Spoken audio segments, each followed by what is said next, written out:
Today is the 6th day of the February 86 7-day retreat.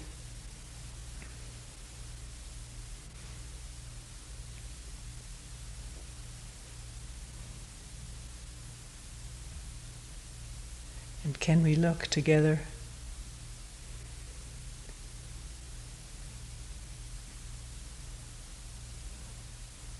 at this fear of dying,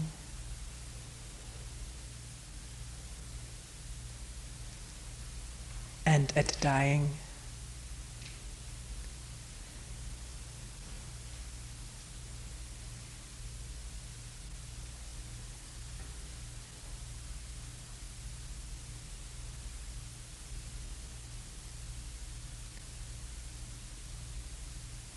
It seems we're all born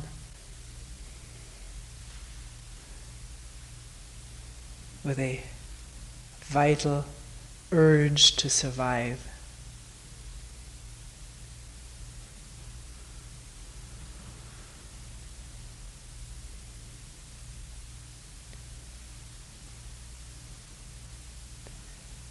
The little baby couldn't survive on its own, but the mother has these strong, hope no one will feel hurt if we use the word instincts, to survive with the baby, to help the baby survive, to protect it, take care of it, feed it, keep it warm and held.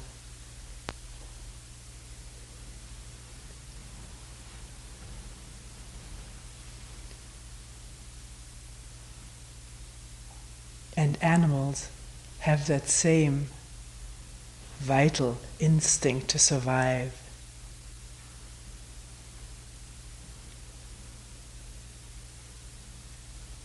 And seeing more and more of these movies of animals that are taken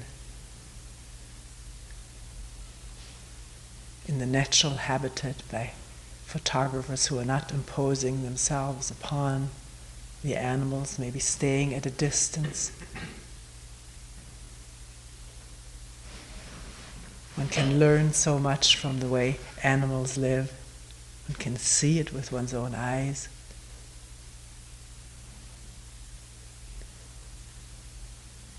The running away from a predator,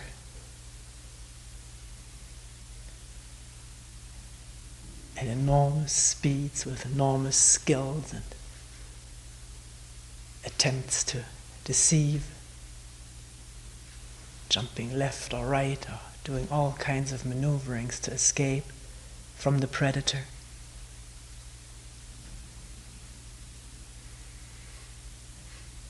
And then either the predator catches the prey and the herd relaxes, or the predator does not catch the prey and is exhausted,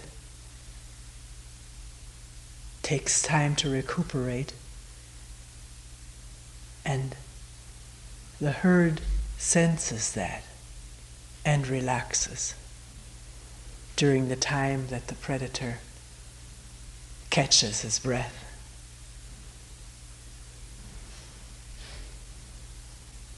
And the animal may return to the watering hole and head down, drink, maybe look up every once in a while, but there seems to be an ease.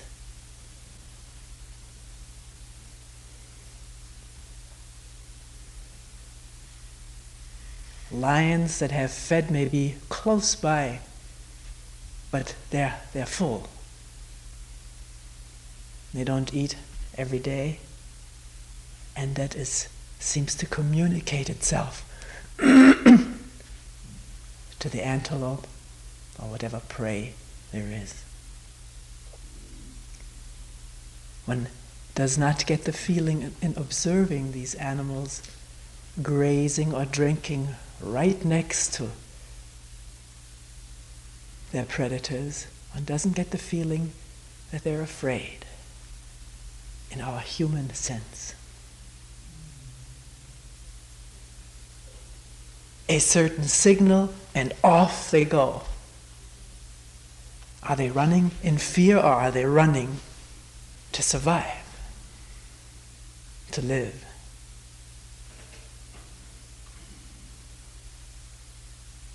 Sometimes it has been commented how sad or tragic it is to be an animal constantly living in fear of being devoured by another animal.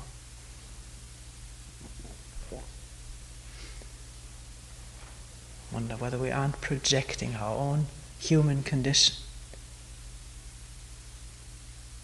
which is that we can conceptualize death. We can think of dying. We can think of ending.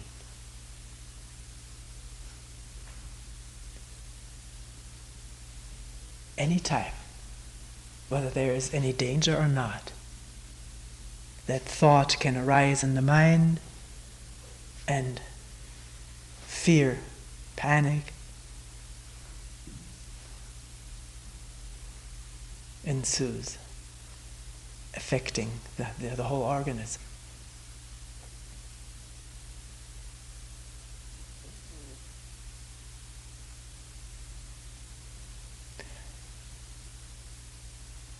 We conceptualize dying and we conceptualize ourselves as being a separate individual, a separate entity. And with this conceptualization,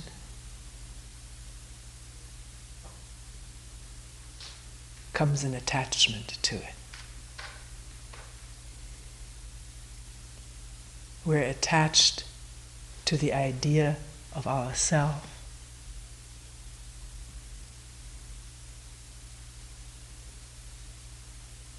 Which arises from all the memory images we have in our memory bank in the brain, our past experiences which were joyful, past experiences which were painful.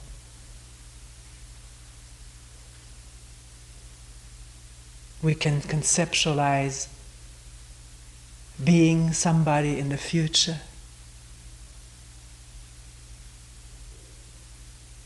a successful person of attainment, of fame or wealth, or with a happy family. All this is possible to conceptualize with the aid of this human brain, and then to attach to it, or identify with it.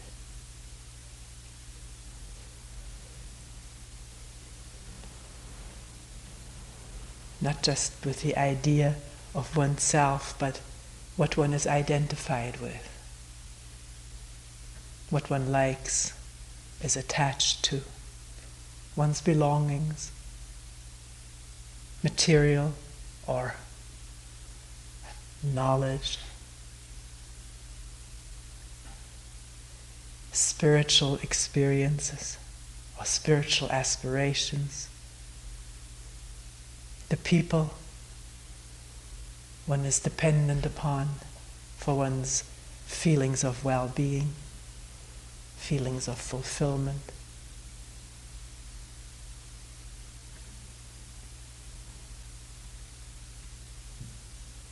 One's job one may be identified with, and the projection and thought of a future with this job, growing, being more and more competent, more and more successful.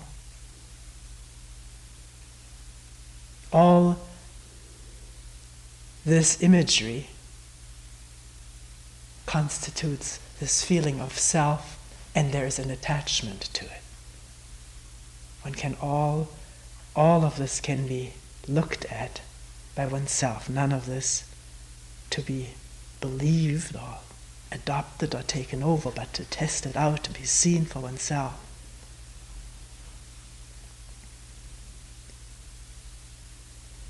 One can have what is called negative images about oneself,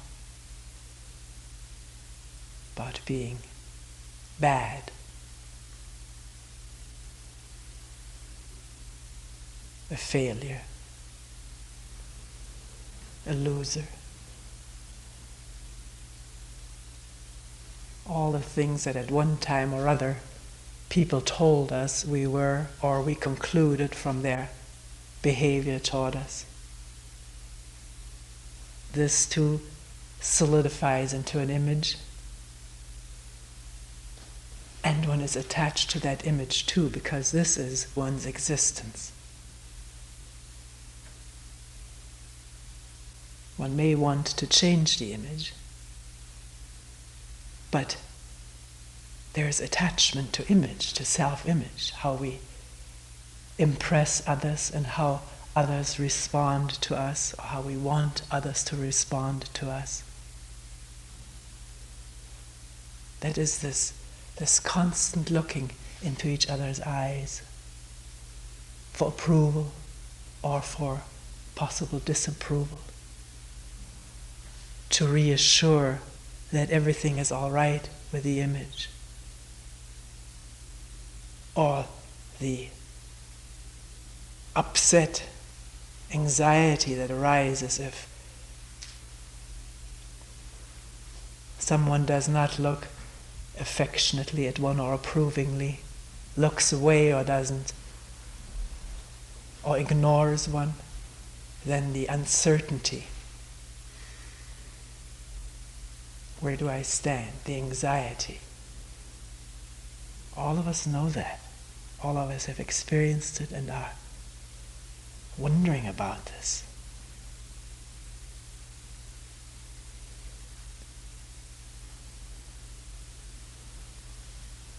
This need for the security of the image.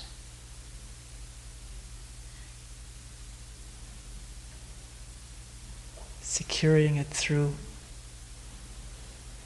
success or notoriety, approval by people or disapproval. One can be in this position that one needs the disapproval to confirm one's image of oneself as being mischievous. If one is a sensitive school teacher, one can tell how some children need to do things which are reprimandable by conventional standards over and over again. And teachers will, at the end of the year, my husband used to tell me this, he was in school, in the teacher's lounge, teachers would already tell other teachers who are the dillies that they're going to inherit. Wait till you get this one. I feel sorry for you. So the reputation of the children is known to the teacher before the child has even arrived in the classroom.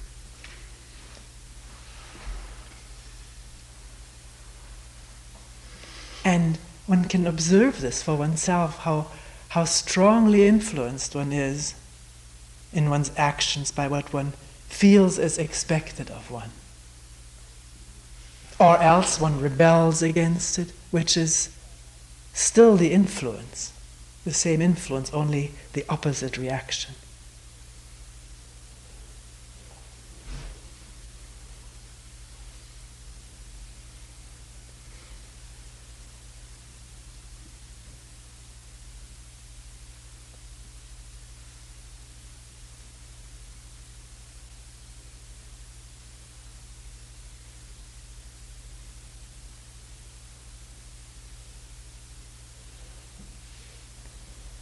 I think as long as as this self-image is firmly lodged in the mind, not the self-image. It is a conglomerate, a changing conglomerate of images, depending on the changing conditions in which we find ourselves.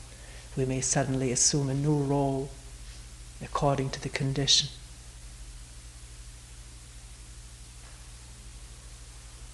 But an image there is, or an idea of oneself as being this way or that way, conforming or rebelling against what is expected.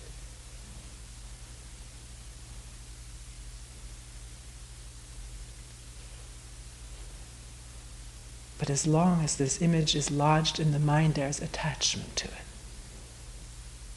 Because this is, if it goes unquestioned, this is one's existence. And one's existence as a human being is endowed with a tremendous urge to survive.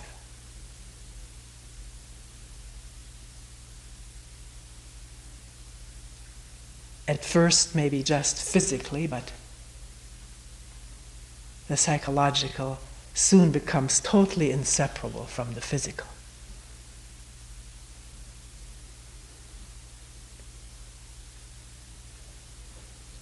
And to survive as a self is as important or as vital as to survive as an organism. One doesn't even separate this in the mind.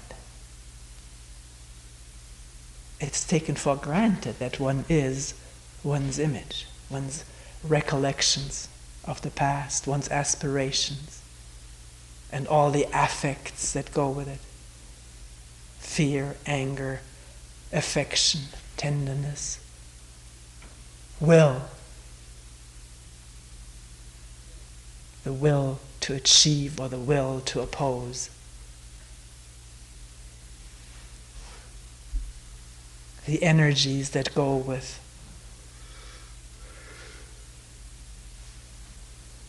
one's goals.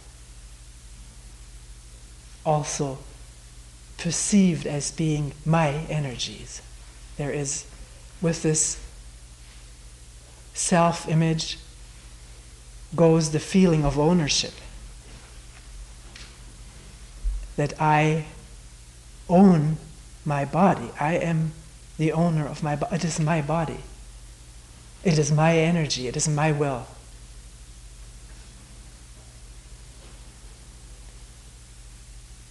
Never questioning, or are we questioning, who it is that says that, where this idea comes from, whether it is in fact just an idea, that there is will, energy, drive, fear, anger,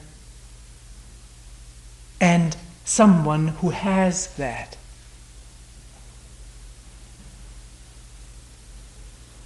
Who has it and can control it or justify it.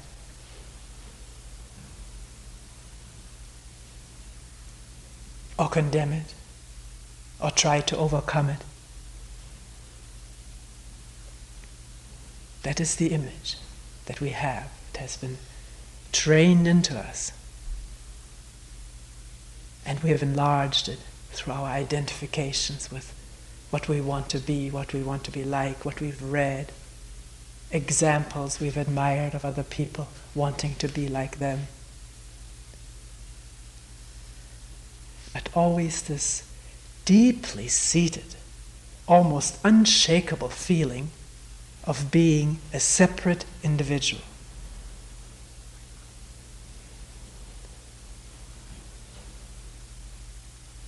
With its separate characteristics, talents, opinions, experiences, knowledge, capacities.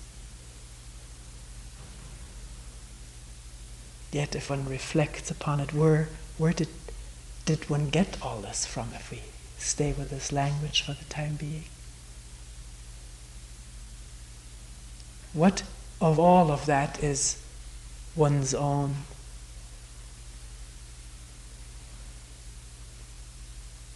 Our shape, looks, talents, capacities are inherited. Our opinions, prejudices, ideas are taken over from the society in which we live,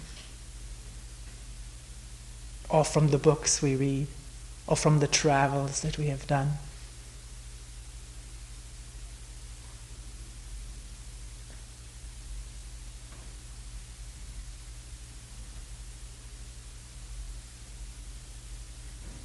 What is there separate and individual about it?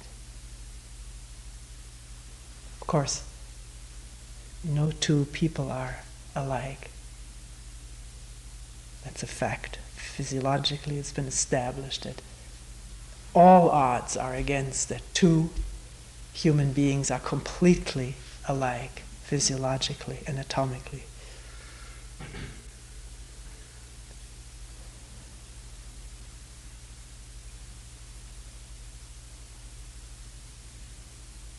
But our cellular structure, and within the cellular structure, the molecular structure, and within that, the electronic or whatever it is all the same.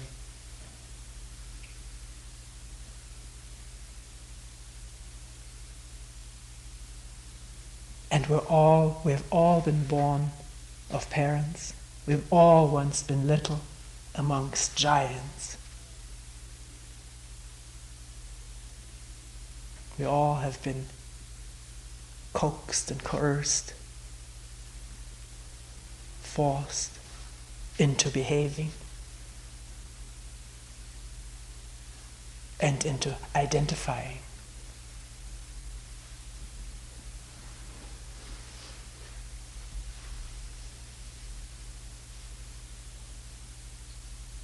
And yet the feeling remains as seems a palpable reality, that I, as I see myself and feel myself, am a separate entity. That there are different bodies sitting here is no question. That there are varied past experiences is no question. Varied cultural influence is no question, but there are, all of us have had cultural influences. We've all been conditioned. We all say I. We all have that in common, with little different shadings, modifications. And this concept of I is firmly lodged in the brain. And the ability of the brain to project a future for this I, a continuous future. And with that ability of the brain to project a continuous future for the I, for the self, comes the fear of the ending of that continuity.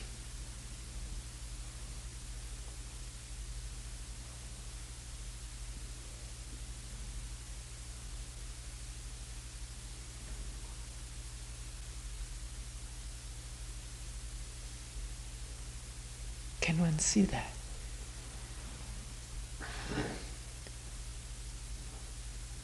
With this feeling of self and the attachment to it, and to what it is identified with, what it is dependent upon, what it wants to be and become and what it has been, and the future of all of that, elaborated in fantasy, children, grandchildren.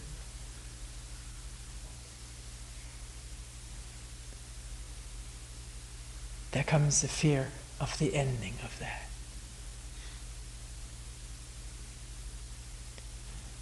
And with the fear of the ending of that, the hope that maybe something will not end.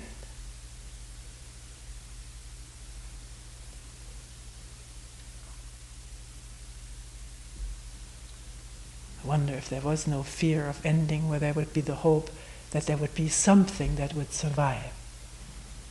Because that seems so closely linked with the fear of dying. That something will survive, live on here or in a hereafter, which, as however varied human brains have fantasized about it, it is present in almost all different cultures and civilizations, a hereafter, in which something left over from after death will survive.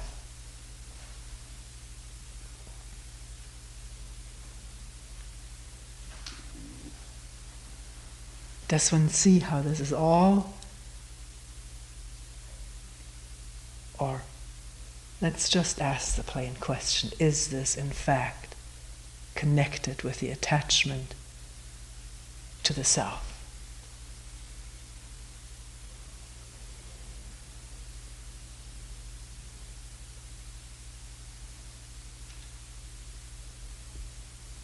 The fear of death and the desire, the yearning for something to continue.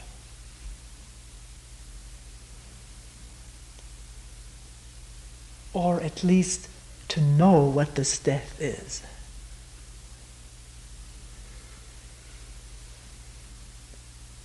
Has the feeling, if one only knew what it was, where it leads one, how it will feel, then maybe one could let up on the fear, could feel at ease about it.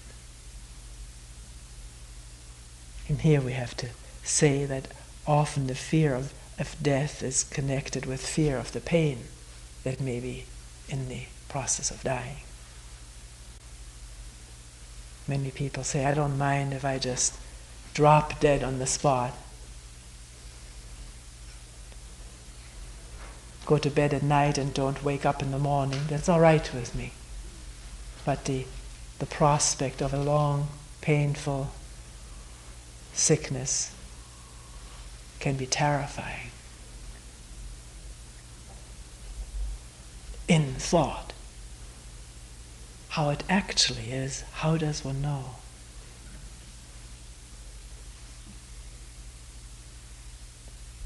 All the fears that we project about this, and that we then have to deal with and can't deal with and escape from, they're all speculations of this brain that has developed this ability to think and fantasize and project a future.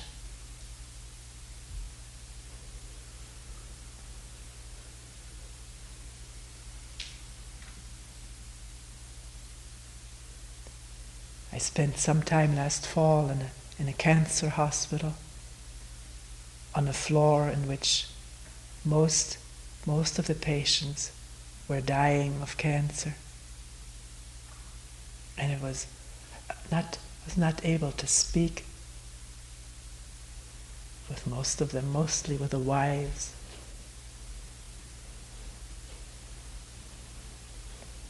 But it was not at all clear whether all of these patients were agonizing over their pain or impending death.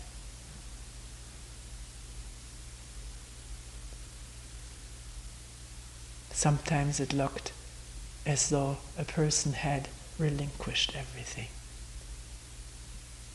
Not out of a state of resignation, but out of no choice. No choice to hold on to stuff that was no longer needed.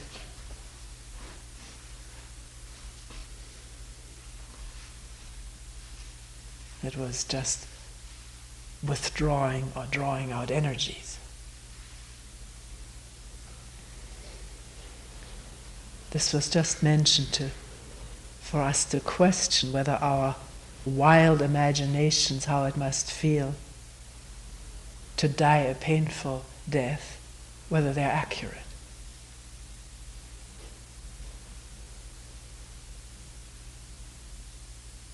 Maybe one has found in sitting in a retreat or at any other time that if excruciating pain is not labeled, not known, not reacted to in any conventional or conditioned way, if it's not known, if the mind is in a state of not knowing, then excruciating pain is not that, is not what one knows. It is something entirely different.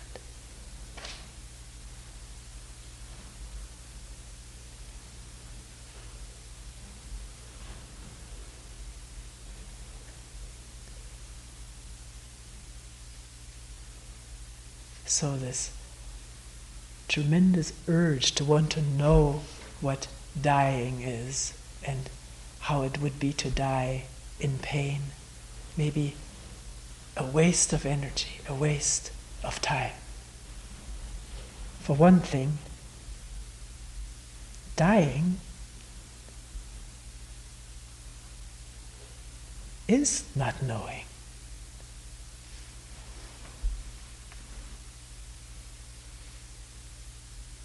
Knowing is knowing.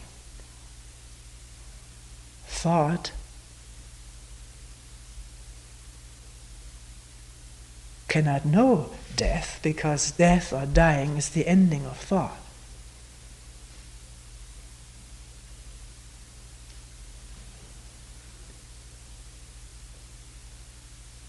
The ending of the thought of self with all its attachments.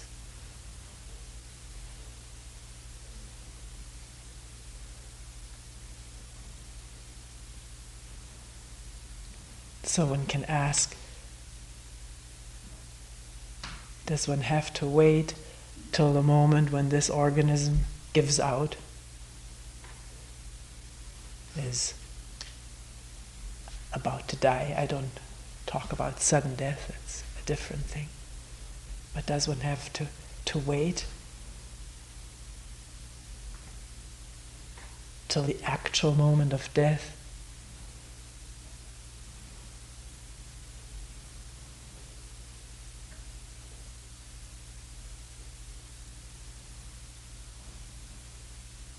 To die? To die to the thought of it, the fear of it, the attachment to the thought of oneself? Or is that possible to happen at any one moment?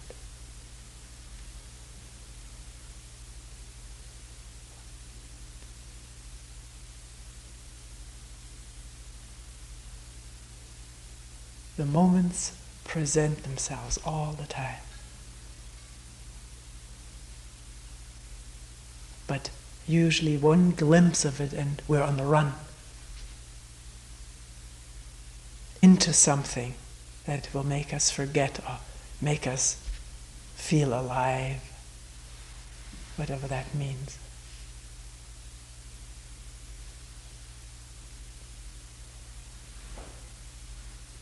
Is it possible,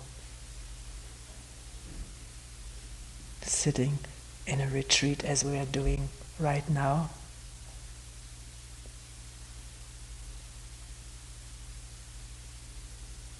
not to run away when this whole idea of self, with all its identifications, all its attachments, is called into question?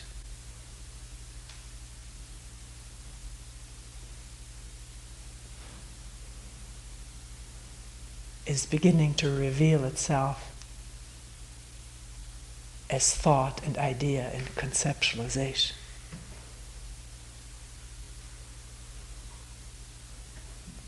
and the ensuing feeling of emptiness.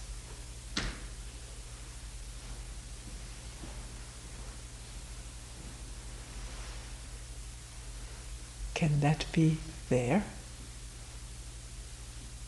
Without thought, trying to make something of it again, trying to establish a new existence in emptiness.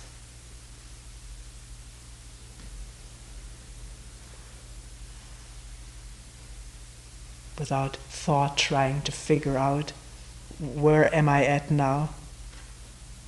How am I doing? What am I doing? Where am I going?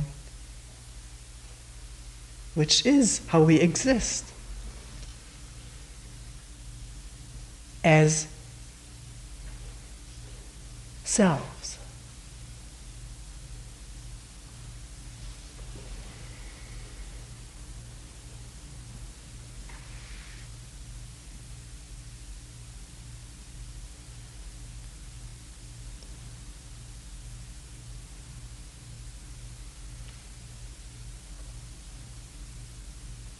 Being afraid of dying, being afraid of ending, of not continuing, one may throw oneself into work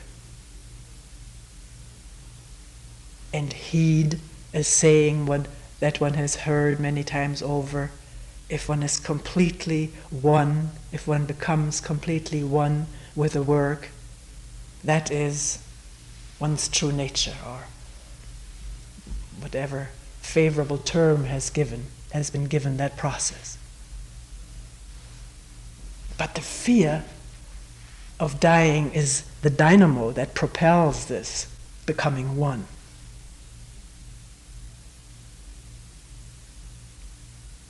It is a zeroing in it's a concentrated effort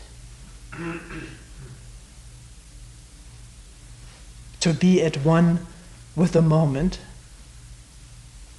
and through this concentration dominate and suppress anything that may remind one of the fact that we will not continue as individual selves. There may be other fears, but we're talking about this one right now.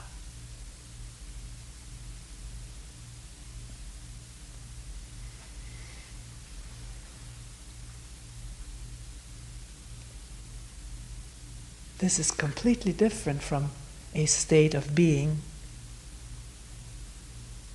It's completely different from a state of being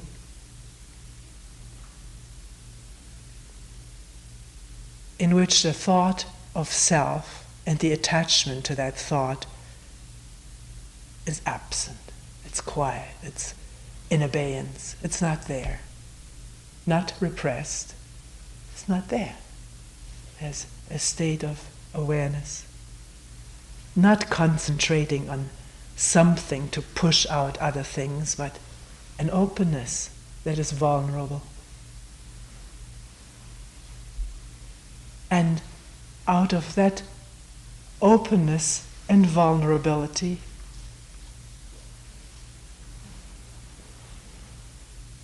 just seeing this moment, because that's all there is. Not the idea be with one with a moment, but it's all there is. The brain is not engaged in projecting a continuous line into the future for this self. It's quiet. And as it is quiet, this future does not exist anywhere. It only exists in human brains.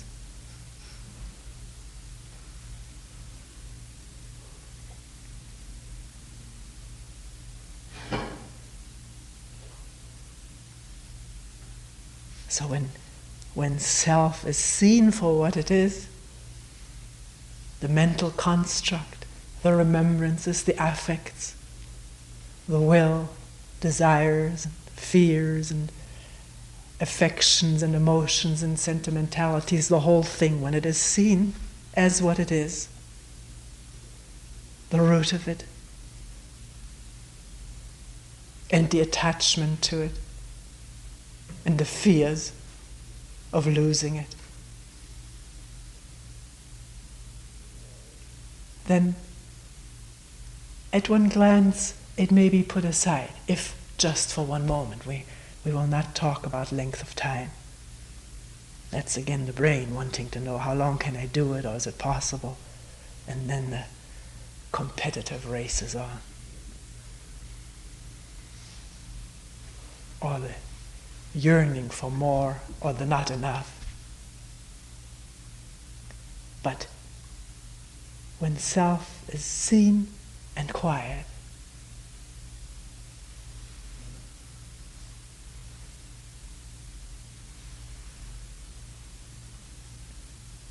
then this instant is there in all its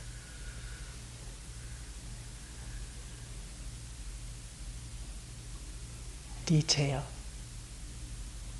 fullness, wholeness, and not separate. Not separate from anything. And there's nothing inside that fears and craves and protects and projects. Then where could there possibly be any separation?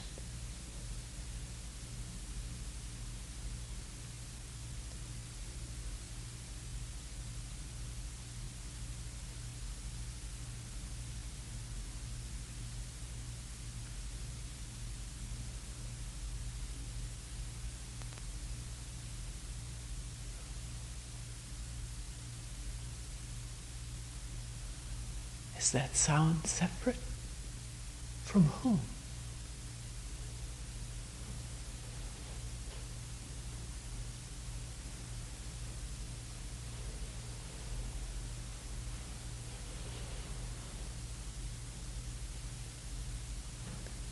It doesn't even ask that question.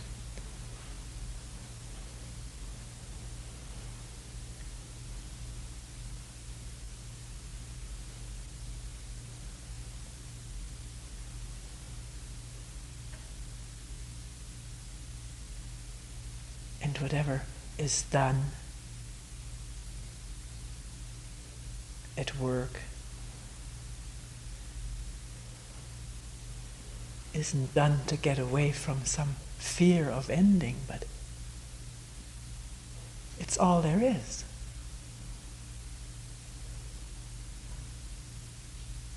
It doesn't have to be slurred over.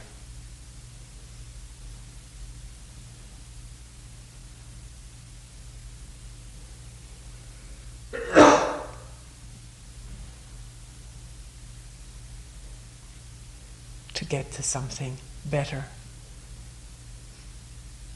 That's the brain getting into operation again.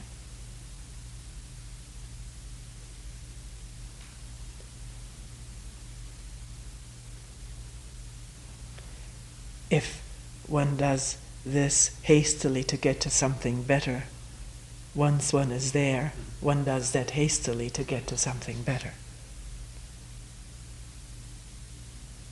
If the mind is geared in that way, it cannot be here.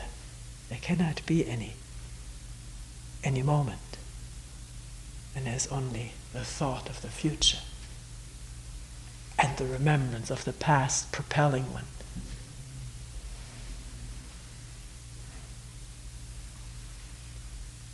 Where to?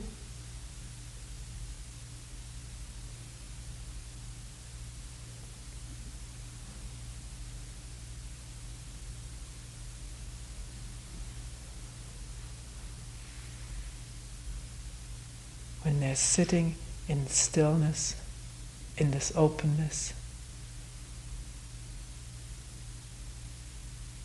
which is vulnerable,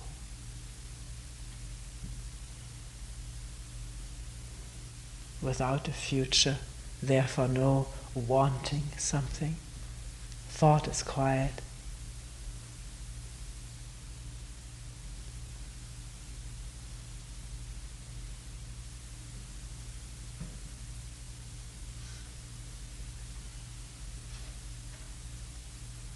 what then is coming and going?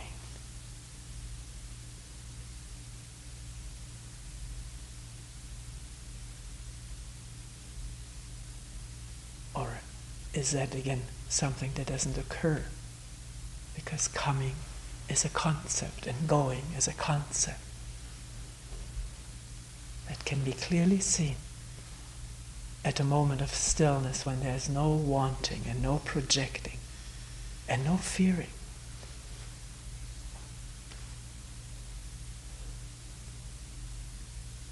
A tremendous danger came up and would meet it.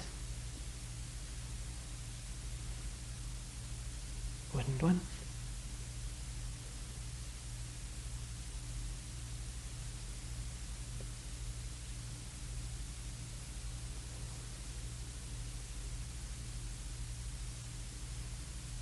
Because the mind isn't dull, it's alert, it's awake, it sees. It sees what is real danger and what is fantasy of danger.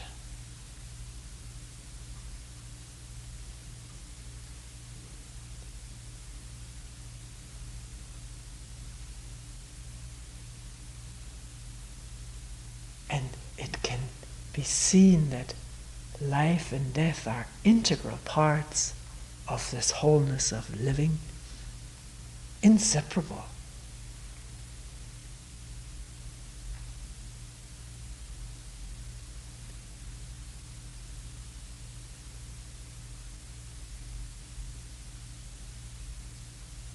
A seed does not continue to be a seed. Then there's a flower, a sprout, flower, a fruit. Fruit does not continue to be a fruit. There's rotting, and there's seeds again. And the seed doesn't continue. Sometimes in the desert, 25 years, they say, a seed is there waiting for the water. But when the rains come, that's the end of the seed. There's a tiny little cactus, just a few prickly hairs.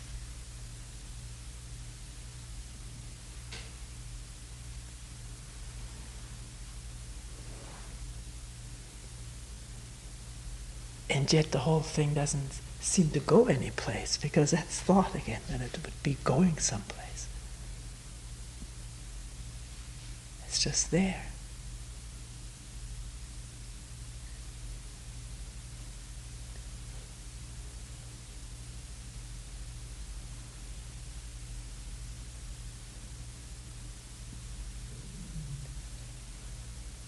I think this is why it is so important to understand what happens in this brain, which isn't our possession, there's no possessor, but it's something that is open to inspection and understanding.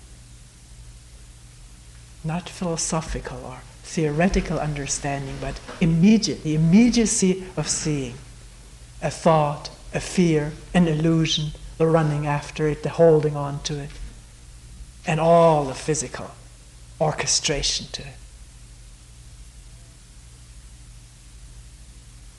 That's the beauty of this work.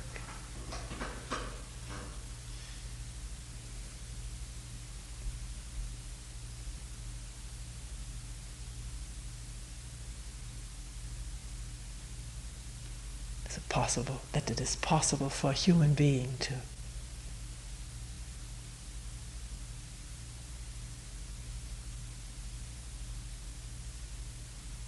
understand conditioning, the power of it, the consequences of it, and the possibility of freedom from it?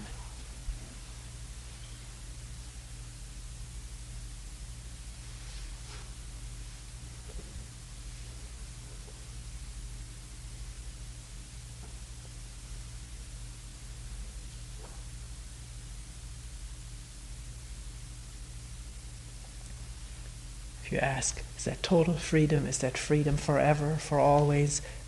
This is what thought does. It's very greedy. and in these processes of thinking neglects what is there.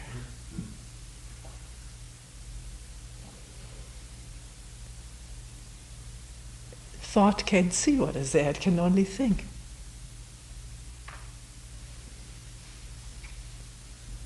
Can one see that?